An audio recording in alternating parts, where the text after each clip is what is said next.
Fala pessoal, hora de estudar os princípios institucionais do Ministério Público. Tá? Da igual forma aí como alguns outros tópicos, esse aqui também, ele é bastante querido aí pelas bancas, justamente porque tem bastante desenvolvimento desses assuntos para que a gente possa estudar. Tá? Princípio é um assunto aí que dá bastante pano para manga, a gente consegue estudar um monte de coisa sobre eles, então a gente vai detalhar cada um dos princípios aqui para vocês. Inicialmente, nós temos lá na Constituição Federal que são princípios institucionais do Ministério Público: a unidade, a indivisibilidade e a independência funcional. Tá? Esses é o que nós chamamos de princípios expressos. Princípios expressos. A unidade, a indivisibilidade e a independência funcional. Tá? Mas, por via das dúvidas, nós vamos falar dos princípios que estão implícitos também sobre o Ministério Público. Tá? Nós temos que falar, então, do princípio do promotor natural e também vamos falar do princípio da irresponsabilidade. Pelo princípio da irresponsabilidade, tá? São esses 5 princípios expressos, o que mais cai em prova: unidade, indivisibilidade e independência funcional. Tá? E implícitos, promotor natural e irresponsabilidade. Como eu disse, vamos preparar você aí para uma prova difícil. Então, olha só, o princípio da unidade quer dizer isso aqui, ó, que o Ministério Público é apenas um. Todos os seus membros, todos os membros do Ministério Público, formam um corpo só, uma unidade só.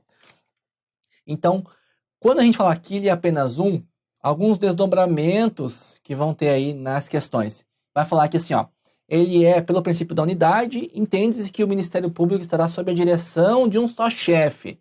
Tá correto, é isso mesmo. Os membros do Ministério, eles integram um só órgão, uma só vontade. Pode cair assim em prova também. Por mais que a gente saiba que o Ministério Público não é um órgão, pode vir cair assim em prova, porque eles estão falando, podem estar se referindo a alguma unidade administrativa, alguma divisão interna dentro do Ministério Público. Então não estaria errado, tá? Se todos os membros eles formam um corpo só, o Ministério Público é um só, quando os membros, que são, veja, os membros são os procuradores, não, o servidor não é membro, então quando os procuradores se manifestam aí no processo, quem é que está falando não é aquele procurador. Quem é que está colocando no papel lá é o próprio Ministério Público. O membro, ou seja, o procurador, ele é a forma de externalizar, de materializar a vontade do Ministério Público. Mas que vontade é essa? Aquelas que estão na Constituição Federal, como a gente vem desenvolvendo o estudo aí, tá? O Ministério Público é um corpo só. Todos os seus membros formam um corpo só. E esse princípio vai ter alguns desdobramentos. Daqui a pouco a gente chega lá, tá? Então, a manifestação no processo, ele externa a vontade, tá? A própria vontade do Ministério Público, ok? Outra coisa, pelo membro da unidade, quando a gente tem assim, é o seguinte, você vai falar assim, ó, todos os membros, eles formam um corpo só. Então, estão todos, tranquilo. Agora, veja só. Existe um princípio que a gente vai falar sobre o princípio da independência funcional. Eles são livres para atuar de acordo com a sua livre convicção filosófica ou jurídica.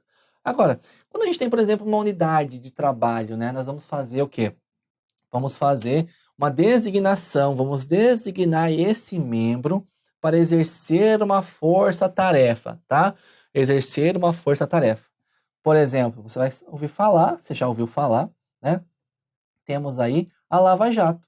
É uma força-tarefa do Ministério Público, tá? Que está trabalhando isso aqui. Quando eu designo um membro, ou membros específicos, eu estou, por exemplo, aí, indo contra o princípio da unidade? Não, todos os membros formam um corpo só. Então, nós podemos escolher, através das designações legais, tá?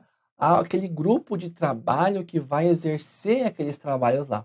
Tá? Mas lembrando, não é aquele grupo, não é, o procurador está perseguindo, o procurador está falando isso. Gente, o procurador não fala nada, o procurador não faz nada. Quem é que faz? É o Ministério Público. Tá? Sempre que fala assim, o procurador mandou prender. Não, veja, é o Ministério Público que pede a prisão para começar. E quem pode determinar a prisão é o magistrado e não o Ministério Público, ok? Então também é importante também que quando os Ministérios Públicos dos estados, tá? estão exercendo as funções do MPF, também não há violação do princípio aí da unidade. Porque é o seguinte, tá? Existem dois tipos aí de unidade. A unidade administrativa e a unidade funcional. Quando a gente fala em unidade administrativa, o Ministério Público da União é uma unidade e o Ministério Público Eleitoral é outro. A unidade administrativa entre os diferentes ministérios públicos não tem. Cada um tem a sua unidade específica, ok? Agora, quando a gente fala aqui de unidade funcional, que é aquela atividade fim, que, por exemplo, o Ministério Público aqui do Estado está exercendo uma função eleitoral que compete ao Ministério Público Federal. Tá? Há violação do princípio da unidade? Não, eles estão exercendo as funções eleitorais, que são atribuídas e autorizadas pela Constituição e também aí pela legislação infralegal. Neste caso, não há violação do princípio da unidade, porque a gente está falando da unidade funcional. Atividade funcional é aquela... A unidade funcional é aquela atividade fim. Para que o Ministério Público existe? Está aqui as funções que a gente estuda. Né? Então, quando estiver exercendo essas funções aqui, pode ter isso aí pelo Ministério Público Eleitoral ou pelo Ministério Público Federal, a unidade funcional, tá? Entre todos os ministérios públicos. Agora, não há unidade administrativa entre os diferentes ministérios públicos. MPU é uma unidade administrativa. Ministério Público Estadual é outra unidade administrativa. Ok? Vamos lá. Pelo princípio da indivisibilidade, né, quer dizer que os membros podem substituir-se uns aos outros. Veja, a gente não falou que no princípio da unidade, os membros do Ministério Público formam um corpo só?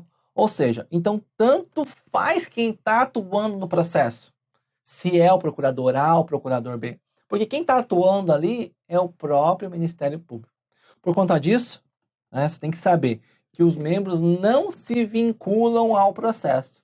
Então, nós podemos ter aqui, no primeiro grau de jurisdição, um determinado procurador, né, que ofereceu a denúncia. Quando isso vai para o segundo grau, não precisa ser o mesmo procurador que está atuando no segundo grau. Nós vamos ter um outro procurador lá que está naquela região, que seja incumbido de exercer as suas funções perante, né, lá o segundo grau de jurisdição. Da mesma forma, nós vamos ter procuradores, nós vamos ter membros distintos lá no STJ e vamos ter outros membros no STF.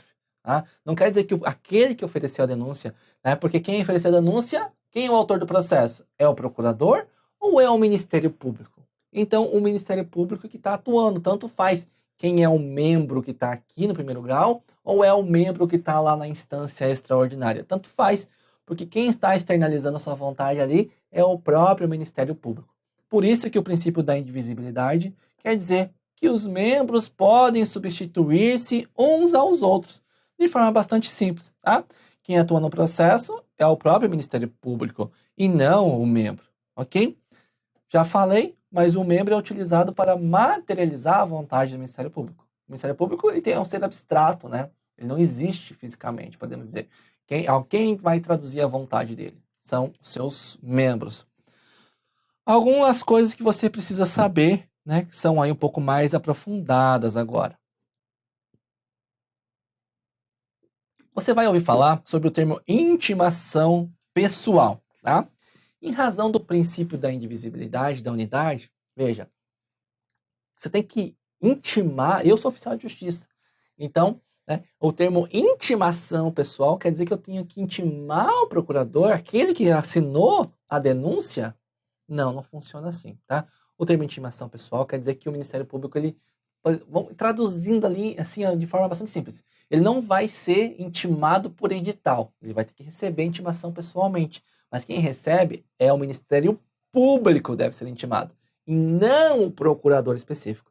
Então imagine, vamos pegar aí um processo qualquer. O procurador ofereceu a denúncia e saiu de licença, 3 meses fora, tá? Quer dizer, o processo não vai poder continuar porque o procurador lá que ofereceu a denúncia não está lá. Ele não está lá. E aí, o processo vai ficar parado todo esse tempo? Né? Precisa ser intimado aqui para se manifestar nos autos. Né? Deu lá com 30 dias, tem que ser intimado. E ele só volta aqui 60 dias. E aí, o processo vai ficar parado?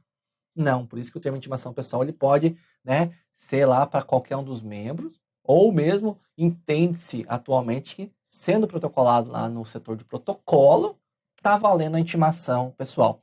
Se eu fosse poder traduzir, quer dizer que simplesmente que o Ministério Público, essa intimação pessoal aqui, ó, quer dizer que ele não vai ser intimado pelo Diário da Justiça.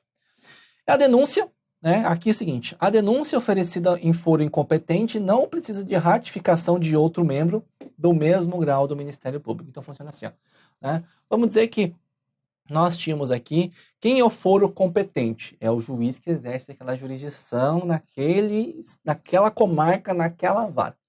Vamos dizer que o Ministério Público, né, por razões que a gente desconhece, ofereceu a denúncia aqui numa cidade, na cidade A. Mas não é esse juiz aqui, não é esse juízo competente para julgar isso aqui. Quem é competente para julgar é o juízo de outra comarca, vamos dizer isso aí, tá? Porque a jurisdição vai se limitar ali no âmbito da sua competência. Tá? Cada juiz tem a sua competência. A jurisdição do magistrado se limita à sua jurisdição imposta aí pelo Código de Normas, pelo Código de Organização e Divisão Judiciária do Estado. Então, se eu, promotor, apresento uma denúncia aqui e esse juiz não é competente para julgar, o que quer dizer? Que esse aqui é um foro incompetente. Esse processo tem que ser mandado para o foro competente. Quando chega lá para o foro competente, né, nós vamos ter, naturalmente, outro procurador de justiça atuando. Né? Ele vai precisar analisar e confirmar aquela denúncia mesmo? Não precisa. Né? Não precisa de ratificação. Então, quando a denúncia for oferecida em foro incompetente, não precisa de ratificação do procurador ou do Ministério Público do juízo competente. Então, tem esses dois dobramentos que você pode encontrar aí na sua prova. Sobre a independência funcional, isso quer dizer que os membros são independentes no exercício das suas atribuições funcionais. Quer dizer que ele não tem que observar nenhuma determinação, por exemplo, do Procurador-Geral de Justiça.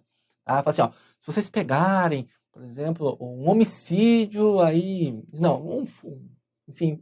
Agora, o cara matou de carro, né? Matou, atropelou a pessoa lá que estava veículo dirigindo embriagado. Se o Procurador-Geral da República falar assim, ó, agora nenhum promotor mais vai oferecer denúncia por isso aí, tá? Não queremos mais oferecer denúncia. O PGR pode fazer isso? Não pode, porque o procurador aqui, ele é livre de acordo com a sua livre convicção filósofo jurídica para atuar. Se ele achar que tem que oferecer denúncia, beleza. Se ele achar também que não tem que oferecer denúncia, beleza também. É a sua livre convicção que vai atuar. Então, falou em independência funcional, falou independência no exercício das suas funções. Eles não vão se submeter a nenhuma hierarquia de ordem ideológico-jurídica. Ele vai atuar de acordo com a sua... Ele tem total liberdade para atuar conforme as suas ideias jurídicas, tá? Mas lembrando, ele não é né, não é ilimitada. Por quê? Porque a independência limitada é o quê? A independência é limitada pelo ordenamento jurídico, pelas leis, pela Constituição. Sim, ele tem independência funcional. Vai fazer o que ele quer? Não. A lei diz o quê? A lei não impõe um limite, não impõe um rito, não impõe uma forma. Então tem que seguir aquela forma da lei. A independência funcional ela não desobriga de observar os normativos aí que nós temos dentro do nosso ordenamento jurídico, tá?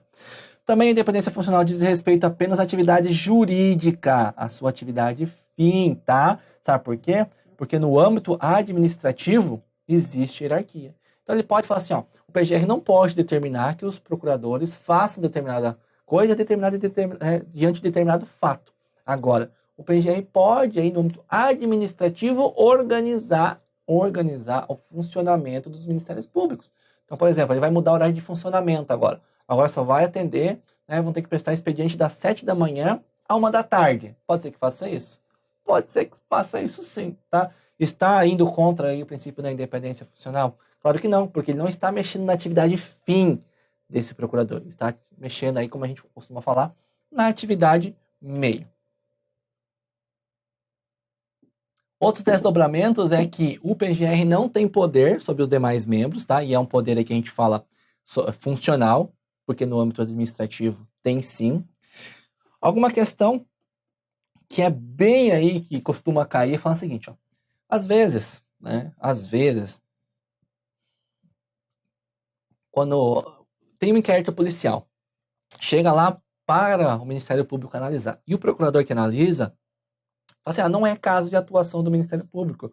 eu não entendo que houve um crime, tá? A sua tese jurídica que ele bolou ali vai determinar um arquivamento aí daquele inquérito policial, tá? Lógico, tem desdobramentos, como eu falei. Lá no CPC você vai estudar bastante isso aí. Mas aqui você precisa saber o seguinte. Tivemos lá, a parte pode, né, eles podem provocar e o PGR pode rever essa decisão. Se o PGR falar assim, olha, realmente é caso de oferecimento de denúncia, não é o caso de arquivamento. Não é o caso de arquivamento. E aí, o que vai acontecer? Ele vai mandar o procurador reabrir aquele inquérito e oferecer denúncia? Não.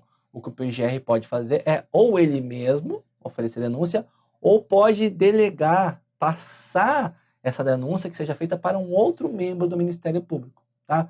Neste caso, não está ferindo a independência funcional, né, por ele rever a decisão daquele primeiro procurador, e não está também aqui, né, ferindo a independência funcional quando ele delega essa atribuição de oferecer essa denúncia nesse caso específico a um outro membro.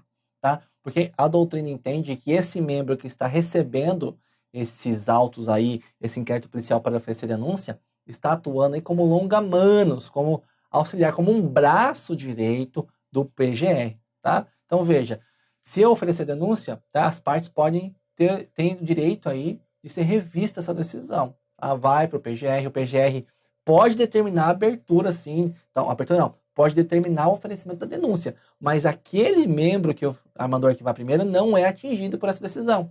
O que o PGR ele mesmo vai oferecer denúncia ou vai delegar essa atribuição a outro membro do Ministério Público, tá? Também não fere isso aí, ok? Sobre o princípio do promotor natural, né, ele vai derivar justamente daquele princípio do juiz natural. Tá? O princípio do juiz natural é que é o seguinte, ninguém será julgado ou condenado senão pela autoridade competente. Tá? O princípio do juiz natural, ele visa preservar para você não ter, né, um julgador, um juiz de encomenda. Da mesma forma, o princípio do promotor natural, ele vai dizer o seguinte, ninguém será denunciado senão pela autoridade competente. Como é que vai funcionar? Na prática, a gente vai fazer o seguinte, temos um inquérito policial, por exemplo. Esse inquérito policial ele vai para o judiciário, ele é distribuído, tá? Distribuído para uma das varas, chega aí para o juiz analisar isso aí, o juiz vai mandar abrir vistas para o Ministério Público. Tá? Porque vamos fazer o seguinte, o Ministério Público ali, na prática, não tem um sistema de distribuição. Então nós temos aqui ó, o inquérito policial, ele é levado ao cartório distribuidor aqui da comarca, ao cartório distribuidor que tem a incumbência de distribuir os processos entre as varas competentes, que vai escolher uma vara específica aqui para que tramite esse feito. Ele vai escolher não, é o próprio algoritmo, é o próprio sistema que vai definir isso. Aqui, agora a gente escolheu aqui um juiz para julgar, tá? Consequentemente, como é que funciona a lotação? Em cada juízo, nós temos um promotor. Isso nas comarcas grandes, né? Um procurador, né? Para cada vara, cada cartório, a gente tem ali também um promotor, um procurador de justiça que tem a atribuição de atuar nos feitos que tramitam ali. Então, quando o inquérito policial vai para o judiciário, ele é distribuído e aí está preservando o princípio do juiz natural e está preservando o princípio do promotor natural. Ele vai receber isso aí. Aí o membro do Ministério Público vai receber isso aqui e vai poder decidir o que ele vai fazer, né? Ou oferece denúncia ou não. Porque se a gente pudesse escolher, imagina o caso daqueles, né, aqueles coronéis que a gente tem. Não faz muito tempo, não. Até muito pouco tempo existia isso aí. A gente podia escolher, né, podia designar o procurador que ia atuar naquele feito, tá? Por conta disso, hoje não pode mais, justamente por conta do princípio do promotor natural. É um entendimento novo aí, tá? Nem é muito aceito ainda. O STF até muito pouco tempo não aceitava. Agora ele aceita já, ok? Então, o princípio do promotor natural, ele não impede as substituições legais, porque a gente viu, né, lá os casos, né, da indivisibilidade e da unidade, um pode substituir ao outro, né, todos formam um corpo só. A indicação aqui também de promotor assistente ou equipe não fere esse princípio, então é o caso aí, vamos dizer, da Lava Jato, né, caiu lá o processo lá para um procurador, e aí foi desenhando uma equipe, uma força-tarefa para trabalhar naquilo, porque era muita coisa para ser feita, tá? E também a substituição no caso de arquivamento improcedente não ofere o princípio. É o caso que eu acabei de contar para vocês aí, que o PGR pode rever, tá? Então, nesse caso, nós vamos eliminar aí a figura, né, que a gente costuma chamar do acusador público de encomenda. Porque se a gente fosse pegar, na prática, o procurador ele é um acusador, ele está acusando, ó, você não está cumprindo a lei, ele é o acusador público. Se nós não tivéssemos o princípio do promotor natural, né, nós teríamos aquelas designações casuísticas, aquelas designações por encomenda. Ó, vai você lá, que você é amigo dele, ou você é meu amigo, quero que você faça isso. Então, o princípio do promotor natural visa isso aí. E por fim, nós temos o princípio aqui da irresponsabilidade, tá? Então, olha só. Os membros não são responsáveis pelos atos praticados no exercício de suas funções, tá? É o que diz o princípio da irresponsabilidade, mas ele não tem caráter absoluto, tá? Se ele está infringindo a lei, está infringindo os regulamentos, está fazendo de má fé, naturalmente que ele vai se tornar responsável. Então, o princípio da irresponsabilidade diz que, em boa fé, o membro do Ministério Público não é responsável pelos atos praticados no exercício da sua função. Porque quem está praticando ali não é o procurador. Quem está praticando é quem? O próprio Ministério Público. Lembra? Princípio da unidade. Tá bom? Sobre os princípios, é bom que você memorize o que cada um quer dizer, que é o que cai mais em prova. Então, nós temos aqui, ó, os princípios expressos e os princípios implícitos. Os princípios impressos, nós temos o da unidade, o da indivisibilidade e nós temos o da independência funcional. Palavras-chave para você poder identificar cada um deles. O princípio da unidade quer dizer que o ministério é apenas um. Todos os seus membros formam um só corpo, tá? Para servidores não tem esse princípio da unidade, não. Tem aí para quem? Para os membros. Pelo princípio da indivisibilidade, quer dizer que os membros aqui podem substituir-se uns aos outros. E a independência funcional quer dizer que eles não se submetem a nenhuma hierarquia ideológico-jurídica. Eles podem aí exercer sua função, né, institucional de acordo com a sua livre consciência. Lembrando, não existe a independência administrativa, não há de se falar, porque tem aí a dependência hierárquica, tá bom? E os princípios implícitos, nós temos do promotor natural e da responsabilidade. O promotor natural, que ninguém será acusado senão pela autoridade competente. E responsabilidade, que os membros não são responsáveis pelos atos praticados no exercício funcional. Com essas palavras-chave aqui, tá? Você consegue matar uma porção de questões de prova sobre esses princípios. O que mais cai é o que está nessa tela, tá? Mas, por via das dúvidas, aí, uma questão um pouco mais elaborada, é bom discutir os desdobramentos de cada um desses princípios, tá? Então, olha só, por conta disso, vamos fazer uma questão, tá? A questão é de 2010 do MPU. A preservação da ordem pública, a independência funcional e a indisponibilidade da persecução penal são princípios institucionais do Ministério Público. Não, né? A independência funcional até é, mas as outras aqui não são princípios. Podem ter aí funções, tá? São funções aqui do Ministério Público, mas não são princípios. Veja, eles estão aqui, ó. Ele quer saber o que é princípio institucional. A preservação da ordem pública, a indisponibilidade da persecução penal fazem parte das funções aí do Ministério Público. Parte dos princípios são esses três aí que a gente viu, tá? No artigo 127 diz: princípio da unidade, princípio da indivisibilidade e princípio da independência funcional. A questão está errada por conta disso, tá? 2013 caiu cobrando esse assunto também. De acordo com a Constituição Federal, são princípios institucionais do Ministério Público: a independência funcional, a indivisibilidade e a unidade. Tá? Agora, sim, tá certinho, porque ele vai trazer o que diz o artigo 127. Próximo item também, 2015, também caiu. Um procurador da República está atuando em determinado processo criminal sob tráfico ilícito de drogas. Nessa situação, conforme o princípio da indivisibilidade, poderá haver a substituição do procurador, tá? E aí, o que você acha? Veja, olha a diferença das questões. 2013, né? 2010, direto. 2013, direto. E aí, 2015, para o mesmo concurso, já cobrou um negócio diferente, né? Já cobrou uma coisa bem mais elaborada. Por conta disso, para essa próxima prova, fique preparado, tá? Então, vamos lá. Nós temos aqui um procurador que está atuando num processo X. Tá? Tanto faz aqui, não interessa a parte do processo criminal aqui sobre tráfico, é só para encher linguiça, tá? Nessa situação, conforme o princípio da indivisibilidade, poderá haver substituição. O princípio da unidade, Todos formam um só corpo. Tá? Princípio que da indivisibilidade podem substituir-se uns aos outros. Independência funcional quer dizer lá, né, que eles são livres na sua atuação funcional.